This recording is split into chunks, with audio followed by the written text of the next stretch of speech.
এই প্রচন্ড বৃষ্টির মধ্যেও বৃহস্পতিবার দিন গেছিলাম বনরূপা বাজারে। গিয়ে দেখি বাজারের এমন অবস্থা, হাঁটতেও কষ্ট হচ্ছে। তারপর চোখে পড়লো এই বাঁশকড়ল গুলো। দাম জিজ্ঞেস করতেই বললো 80 টাকা, আগে তো ছিল 50 টাকা। দাম শুনেই মনে হলো আমার বাজেটের ভিটামিন কমে গেছে। এরপরে দেখি হাদামোলা, চাকমাসে আমরা আমলকি গুলোকে হাদামোলা বলি, এক পাওয়া 70 টাকা করে বিক্রি করা হচ্ছে। এরপরে দেখলাম লেজা শামুক ঝিরিতে পাওয়া যায়, কেজি 300 টাকা করে। যাই হোক, নিয়ে নিচ্ছি। বৃষ্টির কারণে বাজারে তেমন কিছুই পেলাম না, শুধু এই শামুক গুলো চোখে পড়লো। আপনারা বলেন শামুক নাকি হাঁসে খায়, কিন্তু আপনারা জানেন না যে আমার মতো সুন্দরী রমণীরাও শামুক খায়।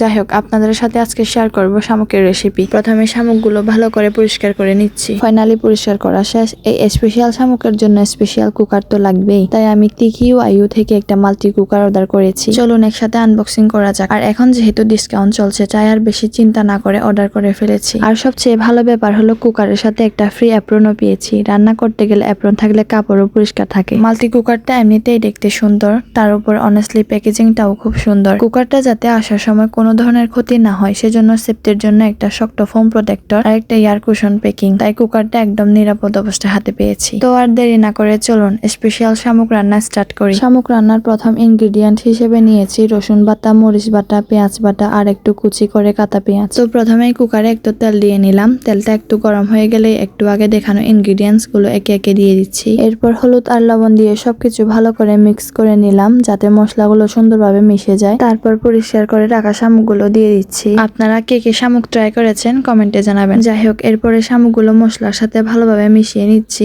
এখন শামুকগুলো নরম হয়ে যাওয়ার জন্য কিছুক্ষণ থেকে রেখে দিব, যাতে মশলার স্বাদটা ভালোভাবে ভিতরে ঢুকে যায় মতো। মশলা ভালোভাবে মিশে যাওয়ার পর এখন ঝোল দেওয়ার পালা। প্রথমে পরিষ্কার পানিতে অল্প শীতল ভালো করে গুলে নিচ্ছি। তারপর একটা ছাঁকনি দিয়ে ছেঁকে সেই শীতলের পানি শামুকের উপর ঢেলে দিচ্ছি। আর আপনারা শীতলের জায়গায় শুধু পানিও দিতে পারবেন। আর হ্যাঁ, শুধু শামুক না, এতে ভাত, সিফুড, বাঁশকড়ল, মাংস, স্টির ফ্রাই সহ অনেক ধরনের রান্না করা যায়। 5 লিটারের বড় ক্যাপাসিটি আর 1000 ওয়াট পাওয়ারের কারণে রান্না দ্রুত ও সহজে হয়। আর এর নন স্টিক কোটিং থাকায় রান্নার পাশাপাশি পরিষ্কার করাটাও হয়ে যায় অনেক ঝামেলা মুক্ত। যাই হোক, কথা বলতে বলতে আমার রান্নাটাও প্রায় শেষের দিকে। আরেকটা গুরুত্বপূর্ণ বিষয় হলো রান্না শুরু করার আগে একটু চাল ভিজিয়ে রাখতে হবে। এই ভেজানো চালটা আমরা ঘন করার জন্য ব্যবহার করি। শামুক রান্না প্রায় শেষ হয়ে এলে চুলা থেকে নামানোর আগে ভেজানো চালটা ভালো করে বেটে অল্প পানি দিয়ে মিশিয়ে শামুকে ঢেলে দিচ্ছি। এতে ঝোলটা সুন্দরভাবে ঘন হয় এবং স্বাদও আরো ভালো লাগে। তবে আপনারা ভেজানো চালের পরিবর্তে অল্প পরিমাণ ময়দা ব্যবহার করতে পারেন। রান্না প্রায় শেষ হয়ে আসার পর একদম লাস্ট ইনগ্রেডিয়েন্ট হিসেবে দিয়ে দেব এই সাবারাং। একদম তাজা গাছ থেকে ছিঁড়ে শামুকে মিশিয়ে দিচ্ছি। সাবারাং দেওয়ার পর ফাইনালি আমার শামুক রান্না ডান। এখন কুকারটা ভালোভাবে পরিষ্কার করে নিচ্ছি।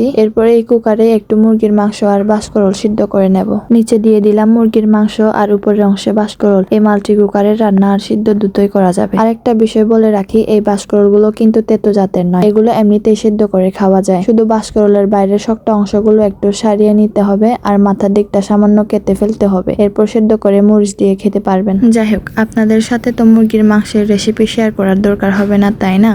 আমি নিচের অংশে মুরগির মাংস রান্না করছি আর সেই তাপেই উপরের অংশে বাঁশকড়লগুলো সুন্দরভাবে সেদ্ধ হয়ে যাচ্ছে। তো আমার সব রান্না হয়ে গেছে, এবার খেয়ে দেখার পালা। প্রথমে শামুক দিয়েই শুরু করি।